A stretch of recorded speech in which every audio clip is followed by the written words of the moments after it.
और सीधा आपको भोपाल लिए चल रहे हैं। इस वक्त मुख्यमंत्री डॉक्टर मोहन यादव अमृत 2.0 योजना का शुभारंभ कर रहे हैं। सीधा आपको राजधानी भोपाल लिए चल रहे हैं।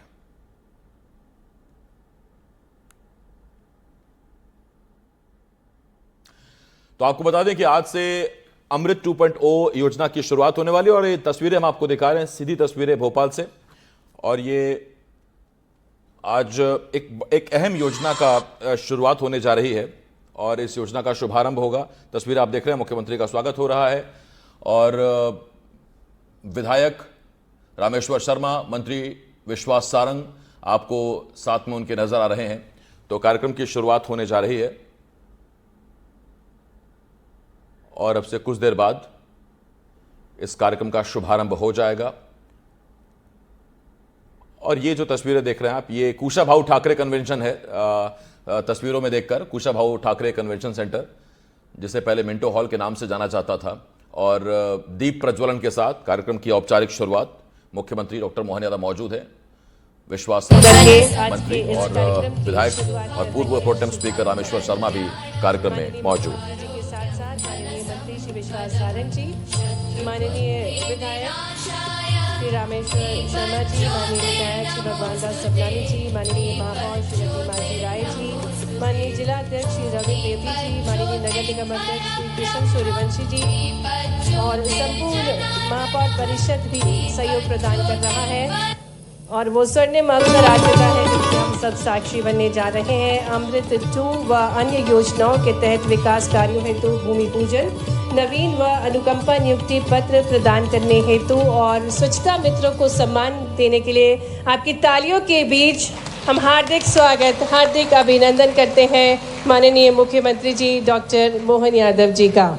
और जिस प्रकार से हम भली भांति जानते हैं कि नगर की प्रगति वहाँ की योजनाओं, क्रियान्वयन और नागरिक सहयोग से ही संभव होती है और निरंतर भोपाल नगर निगम सदैव इस भावना के साथ कार्यरत है हमारी नगरी को स्वच्छ, सुंदर और व्यवस्थित बनाने के लिए। और आज वो स्वर्णिम अवसर है जब कई सारी सौगातों के साथ माननीय मुख्यमंत्री जी हमारे बीच पधारे हैं। और जिस प्रकार से हमारे भारत की अनूठी परंपरा है अतिथियों का आदर करना, सत्कार करना, इसी कड़ी में मैं निवेदन करूंगी माननीय महापौर श्रीमती मालती राय जी से कि वे कार्यक्रम के मुख्य अतिथि हमारे यशस्वी मुख्यमंत्री जी डॉक्टर मोहन यादव जी को पुष्प गुच्छ भेंट करके उनका अभिनंदन करें। अब तालियां बहुत सारी बजनी चाहिए माननीय मुख्यमंत्री जी के स्वागत के लिए। और इसी कड़ी में निवेदन है माननीय जिला अध्यक्ष रविंद्र यति जी से कि वे माननीय खेल एवं युवा कल्याण एवं सहकारिता मंत्री श्री विश्वास सारंग जी को पुष्प गुच्छ भेंट करके उनका मंच पर स्वागत करें। निवेदन है माननीय नगर निगम अध्यक्ष श्री किशन सूर्यवंशी जी से कि वे माननीय विधायक रामेश्वर शर्मा जी को पुष्प गुच्छ भेंट करके उनका अभिनंदन करें। आपकी तालियां निरंतर बजती रहना चाहिए। सम्मानीय मंचासीन अतिथिगण हमारे बीच हैं। आदरणीय श्री मनोज राठौर जी से निवेदन है माननीय विधायक श्री भगवान दास सबनानी जी को पुष्पगुच्छ भेज करके उनका अभिनंदन करें। स्वागत की कड़ी में श्री आर.के. सिंह बघेल जी से निवेदन है कि वे माननीय महापौर श्रीमती मालती राय जी का स्वागत करें। तो ये लाइव तस्वीरें इस वक्त हम आपको भोपाल के कुशाभाऊ ठाकरे कन्वेंशन सेंटर से दिखा रहे थे। अमृत 2.0 योजना की शुरुआत होने जा रही है। कई कार्यक्रमों का, कई भूमि पूजन का भी कार्यक्रम है। आपको इस पर अपडेट देते रहेंगे। आपको सीधा भोपाल लिए चल रहे हैं इस वक्त, जहां भोपाल में कुशाभाऊ ठाकरे कन्वेंशन सेंटर में अमृत 2.0 योजना की शुरुआत हो रही है और मुख्यमंत्री डॉक्टर मोहन यादव वहां पर मौजूद है। सीधा आपको लिए चलते हैं।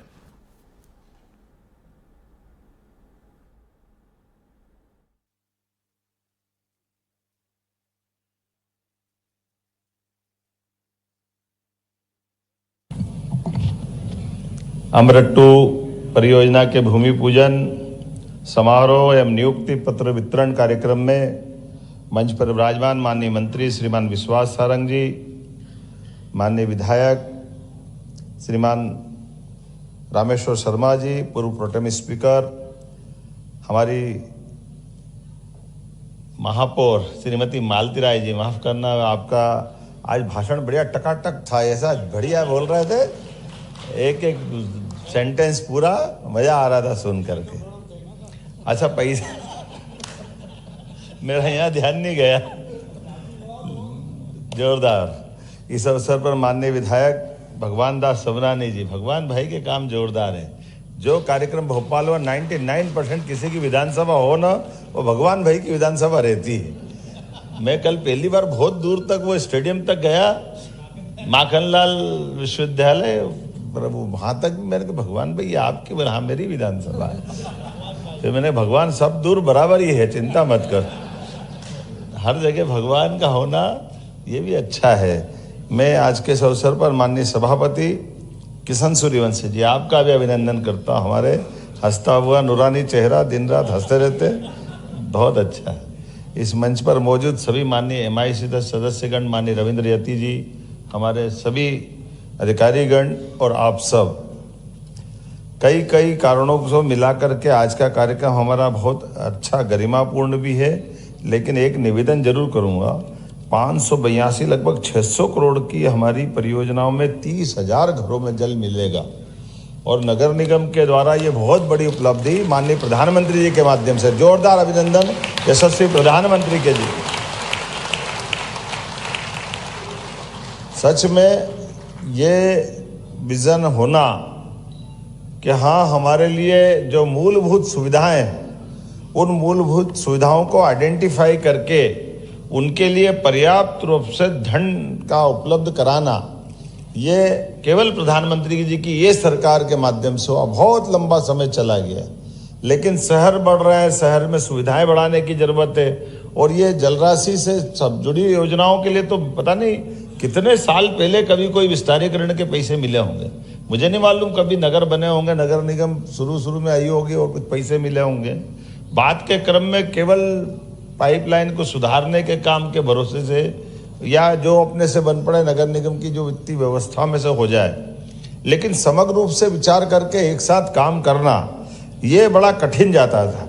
और ऐसे में जब हम शुद्ध पेयजल की बात करते हैं, स्वास्थ्य की बात करते हैं, जीवन के मूलभूत आवश्यक सब व्यवस्थाओं की बात करते हैं, तो स्वाभाविक रूप से हमारे लिए इन मूलभूत सुविधाओं की तरफ ध्यान देना चाहिए। ये माननीय प्रधानमंत्री जी की जीवटता भी है कि एक तरफ उन्हें रचना धर्मिता के लिए नवाचार करते हुए नई प्रकार की रिसर्च को प्रोत्साहन देने के लिए वो समान रूप से उस तरफ भी ध्यान दे रहे हैं। दूसरी तरफ उपलब्ध संसाधनों के लिए हमारे नगर अपने पैरों पे कैसे खड़े हों, हमारे नगर के नागरिकों की मूलभूत सुविधाएं उनको कैसे मिले और उन सुविधाओं के अंदर भी एक स्वस्थ प्रतिस्पर्धा भी हो, लेकिन लंबे समय तक के लिए वो प्लान बने। बात कितनी छोटी छोटी सी है। अब जैसे इसी योजना का नाम क्या रखा है, इस योजना का नाम अमृत। अब अमृत का रखने का मतलब ही क्या हो गया, जहर नहीं है, अमृत है। और अमृत कब है, जब नगर रहेंगे। और नगर कब रहेंगे, नागरिकों की व्यवस्थाओं में स्थायी बसाहट जब रहेगी। और स्थायी बसाहट मानव की सभ्यता के साथ दुनिया में अगर सबसे पहले कहीं बसाहटें मिली है तो हमें गर्व है, वो भारत देश है, आर्यभट्ट है, जहां पर मोहनजोदड़ो, हड़प्पा, उस काल के आधार पर दुनिया की सबसे प्राचीन बसाहटें कहीं मिली। तो नगर रचनाओं की रचना अपने देश के अंदर मिली। और नगर की रचनाओं में सुव्यवस्था कैसी है, पानी की निकासी उस दरमियान भी थी, नगर की बस्तियां कैसे बसना चाहिए, नगर की स्थापत्य की वो सारी बातों का ध्यान रखना। और ये स्थापत्य के नमूने पूरे दुनिया के लिए आज भी आकर्षण के केंद्र है। हो गए देश बहुत बड़े बड़े हमसे अलग प्रकार की दुनिया में, लेकिन उन देशों के अंदर मूल तत्व, मूल जीवन की शैली न केवल स्थापत्य में बल्कि रहन सहन में भी समान रूप से कई क्षेत्रों में भारत की वाकई अलग प्रकार की दुनिया है। इसीलिए आज जब हम इस पे बात कर रहे हैं तो हम अपनी नगर रचना की मूलभूत पेयजल की व्यवस्था, जब 600 करोड़ की पेयजल की व्यवस्था की बात कर रहे हैं, तो ये मत बिल्कुल मैं कह सकता हूँ कि काम अपनी एक संयुक्त रूप से बारिश से हो सकता है, इस कारण से यहाँ हम भूमि पूजन कर दें, लेकिन असली में तो इतने बड़े पैमाने पे जब हम लोगों को लाभान्वित करने वाले हैं तो इसकी बात भी नीचे तक जाना चाहिए। तो महापौर जी, आप अलग अलग विधानसभाओं में जब काम प्रारंभ हो, एक बड़े बड़े भूमि पूजन वहां भी करना चाहिए। ये पूरे भोपाल का अलग प्रकार का 600 करोड़ का बड़ा काम सामूहिक रूप से एक बार हो गया, अच्छी बात है, लेकिन जब हुजूर में जब हो या रामेश्वर जी के यहाँ हो, तो जहां जहां भी हो, हर क्षेत्र में अलग अलग प्रकार के पीएचई के माध्यम से, क्योंकि हमारी बात नीचे तक तो पहुंचना चाहिए। और ये बात ही तो कंपैरिजन कराएगी कि हमारी पूर्ववर्ती सरकारें कांग्रेस के शासनकाल की जो रही है उनके साथ उनके समय क्यों नहीं होता था, ये उनका फंड कहाँ जाता था, वो क्यों चिंता नहीं करते थे। आप बताइए, कितने दुख के साथ बोलना पड़ेगा कि आज कितने अलग प्रकार से भारत की प्रगति हुई है। अब ये तो बच्चों को भी मालूम कि कहाँ 15वें नंबर पे अर्थव्यवस्था थी, कहाँ हम चौथे पे पहुंच गए और कहाँ तीसरे पे पहुंच रहे हैं। जोरदार अभिनंदन करो माननीय प्रधानमंत्री जी का। दुनिया के अंदर एकमात्र हमारे न्यायालय है जो अपने प्रधानमंत्री भी अगर गलत आचरण करते तो उनका चुनाव का अयोग्य घोषित करते हैं। ये हमें अपना गर्व है अपने न्यायालयों की उस ताकत के भरोसे जो अपने ऐसे एक एक फैसले से अपने देश के और दुनिया के सामने मिसाल बनते हैं। और विक्रमादित्य काल से न्याय की व्यवस्था हमारी उत्कृष्ट रही है। ऐसे में आज के इस दौर में इस व्यवस्था को बनाने के लिए सम्मान दिलाने की आवश्यकता है। लेकिन बड़े दुर्भाग्य के साथ कहना पड़ रहा है, जिस इलेक्शन कमीशन के बलबूते पर दुनिया हम पे गर्व करती है, हमारे गणतंत्र लोकतंत्र की व्यवस्थाओं पे गर्व करती है, ये एकमात्र देश ऐसा है जहां के चुनाव आयोग ने अपने चुनावों के अंदर निष्पक्षता के आधार पर बड़ी से बड़ी सत्ता पल भर में नीचे गिरती है और बगैर झंझट के जनता के द्वारा दिए गए चुनाव के बलबूते पर नया सत्ता का समीकरण बनता है, नया मंत्रिमंडल बनता है और भारत नई दिशा में चलता है। ये लोकतंत्र का गौरव है भारत का। और सच्चे अर्थों में चुनाव आयोग के पीछे ये जनता का विश्वास है। तो जनता के विश्वास को बनाए रखना ये सबकी जवाबदारी है, पक्ष की भी है और ज्यादा प्रतिपक्ष की भी है।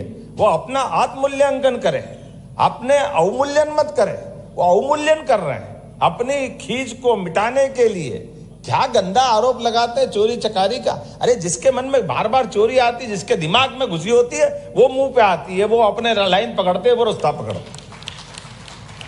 क्या बात कर रहे हैं, कोई जिसपे खुद पे मुकदमे चल रहे हैं वो दूसरे को चोरी और चकारी के बारे में बात करते, कैसी बात करते। जो लोकसभा के अंदर एक बार नहीं, दो बार नहीं, 3 बार अपनी सत्ता से वंचित हो जाते, वो हर जगह नया समीकरण, नई बात लेकर के आते। जिसने 100 बार संविधान के लिए संशोधन करते हुए संविधान का अपमान किया हो, वो संविधान की बात करते। वो कभी सेना के पराक्रम शौर्य से, जितने सेना ने भारत को गौरवान्वित करने का मौका दिया।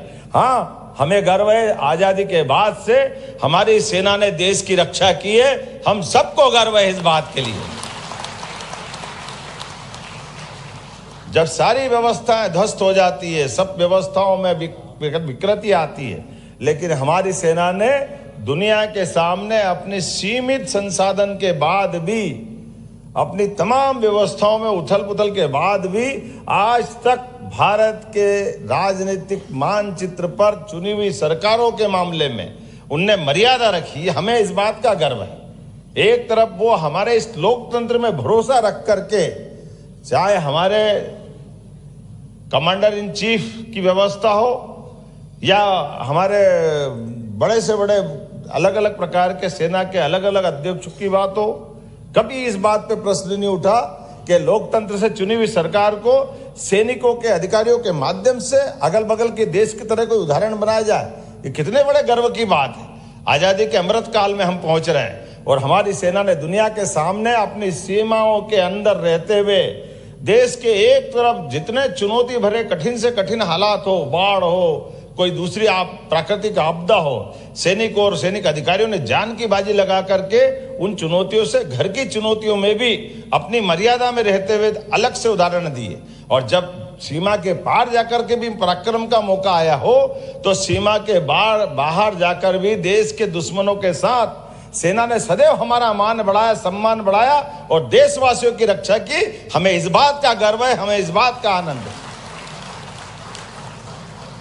और एक बार नहीं, 2 बार नहीं, किसी इस सरकार के साथ नहीं, 31 की लड़ाई हो, 65 की लड़ाई हो, बाद की टाइगर हिल की, अटल जी के समय की लड़ाई हो या यशस्वी प्रधानमंत्री के समय 3-3 बार की लड़ाई, लेकिन कितनी बेशर्मी से नेता प्रतिपक्ष बोलते हैं कि सेना का प्रमाण बताइए। सेना जब कहीं कोई सर्जिकल स्ट्राइक करके आती है तो सेना के द्वारा गिराए गए बम का हिसाब मांगते हुए, और वह मौत हुई कि नहीं उसके फोटोग्राफ मांगते हैं। और वही नादानी आज हो रही, केवल एक में वो कारण है कि मैं मेरे घर के अंदर से जो सत्ता चलाता था, मेरे खानदान में जो परिवार में, वंश में जो लगातार नाना, नाना के बाद नानी, नानी के बाद का जो लंबा समय चला गया, मेरे घर से सत्ता कैसे चली जाए? अरे भाई, इसी कारण से तो चंद्रशेखर आजाद, भगत सिंह सबने अपने आप की कुर्बानी दी थी।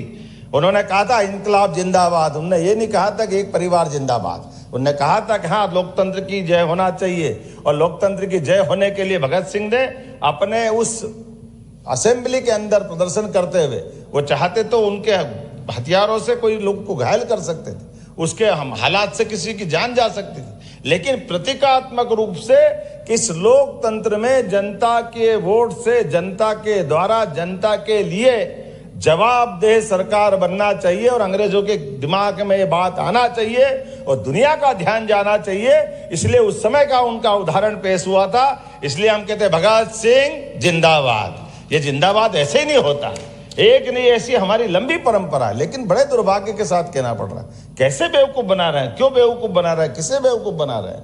केवल इस बात के लिए बेवकूफ बना रहे कि आपकी सत्ता चली गई, आपके परिवार में से ताकत चली गई, आप पे कई बेईमानी के केस चल रहे हैं। अरे केस चल रहे तो आप जमानत कराए हुए हो आप, और आप जाकर के न्यायालय में खड़े होकर अपने पक्ष बता दो।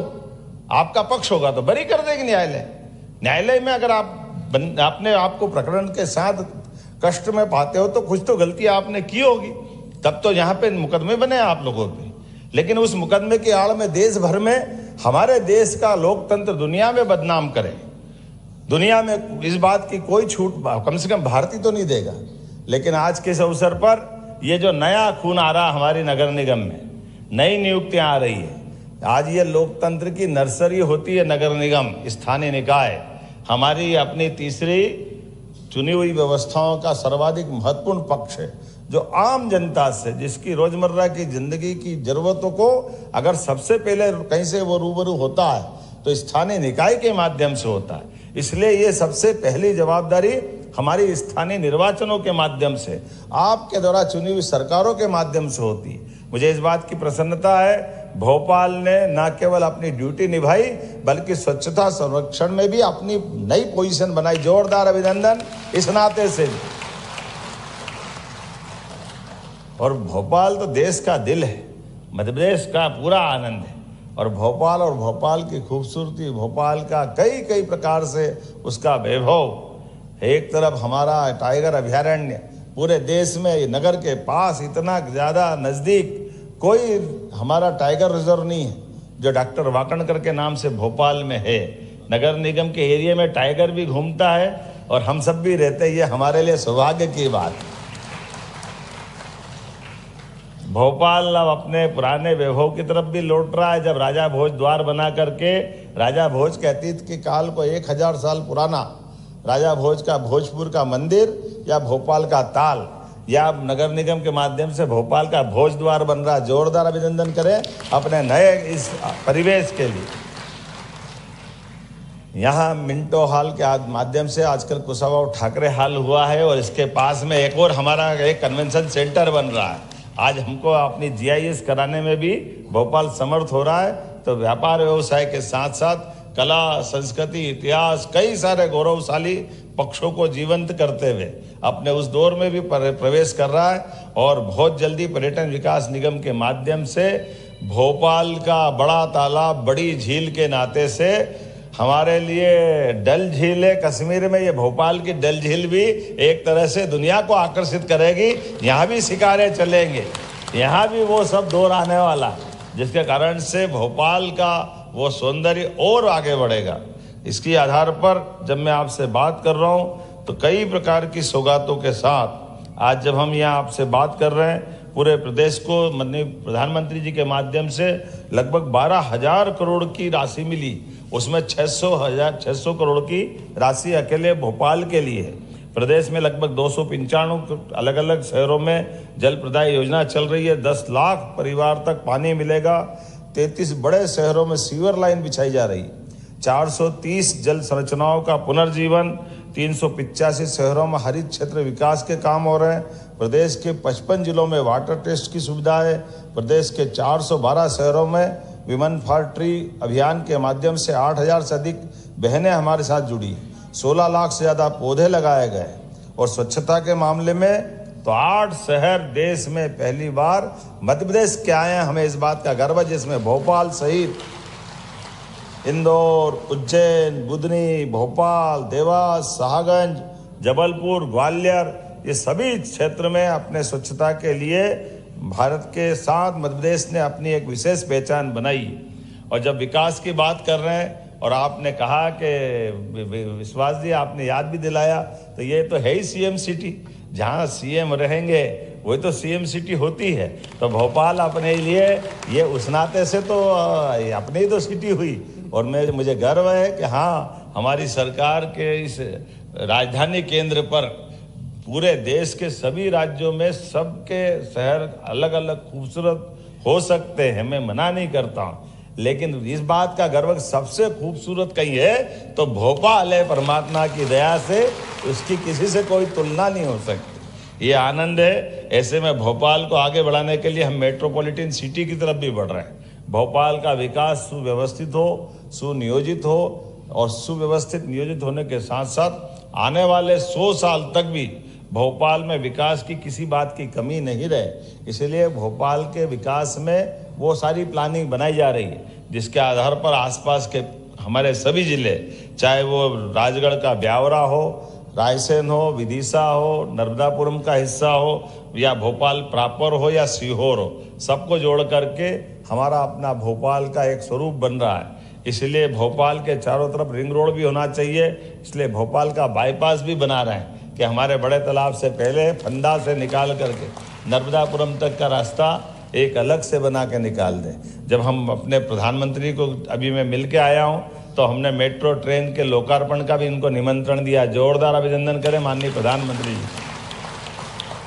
हो सकता अक्टूबर महीने में हमारे पास इस बात का लोकार्पण हो, लेकिन उसके पहले एक और काम हुआ कि वंदे मेट्रो ट्रेन पटरी पे तो चलेगी, लेकिन वंदे मेट्रो के कोच भी बाहर भोपाल में बनेंगे। इस बात का भी आनंद है। औद्योगिकरण के आधार पर हमारे यहाँ खुद की रेल के वैगन बनेंगे, अलग अलग प्रकार की बहुत सारी चीज़ें यहाँ निर्माण हो रही है। मेरी अपनी ओर से बधाई। लेकिन निर्माण कार्य करते करते जो हमारा निर्माण होगा वो केवल एक तरह से निर्माण की भावना के आधार पर रहने वालों का चरित्र भी निर्भर करता है। चरित्र अगर कमज़ोर हुआ, चरित्र की अगर अच्छाई है, तो उसके खूबसूरती में 4 चांद लग जाते हैं। ऐसे में हम जब अपने सफाई कर्मियों की नियुक्तियों की बात कर रहे हैं, बाकी अधिकारियों की नियुक्तियों की बात कर रहे हैं, सब प्रकार की व्यवस्थाओं की बात कर रहे हैं, तो भोपाल के लोगों का चरित्र भी बहुत अच्छा है। भोपाल के लोगों ने आज़ादी के बाद अपने संघर्ष के आधार पर भोपाल को इस लोकतंत्र में शामिल होने का भी बड़ा आंदोलन किया था। मैं उन सारे लोगों को बधाई देना चाहता हूँ जिनने भोपाल रियासत को देश के साथ कदम से कदम चलने के लिए मजबूर किया था। ये भोपाल का अपना चरित्र था, लेकिन वो चरित्र आज भी बरकरार हमारे कर्मियों के साथ भी। जो स्वच्छता कर्मी, मुझे बताया गया कि स्वच्छता कर्मी अपनी जीवन की कई कठिनाइयों में भले ही होंगे, लेकिन जो काम दिया उस काम को नैतिकता के आधार पर, ईमानदारी के आधार पर कैसे निभाए, इसके उत्कृष्ट उदाहरण है। कोई सफाई कर्मी को चांदी के बर्तन मिल जाते हैं, तो चांदी के बर्तन वो बजाय स्वयं के उपयोग के ढूंढ करके जिसके बर्तन उस तक पहुंचाते हैं। ये हमारा अपना चरित्र है। मैं उन सारे लोगों को बधाई देना चाहता हूँ। जीवन में इसी का तो महत्व है। हम अपने हरिश्चंद्र पर इसी बात के लिए गर्व करते हैं। ऐसे लोगों से ही हमारे अपने नगर का आनंद होता है। और एक नहीं, ऐसे कई लोगों, कई मित्रों का है। तो मैं उन सारे सम्मानित होने वाले स्वच्छता कर्मियों को भी बधाई देता हूँ। नियुक्ति पत्र जिनने पाए उनके जीवन के लिए भी मंगल कामना देता हूँ, शुभकामना देता हूँ। आगे उनका जीवन इस सर्विस के माध्यम से वो उत्कर्ष पे पहुँचे। साथ ही साथ वो सारे लोग जो जाने अनजाने मेरे अभी उल्लेख करने से छूट गए, लेकिन अपनी दक्षता के आधार पर इसी प्रकार का अपन जीवन जिए, ये मेरी शुभकामना। एक बार फिर अच्छे कार्यक्रम की बधाई। बहुत बहुत धन्यवाद।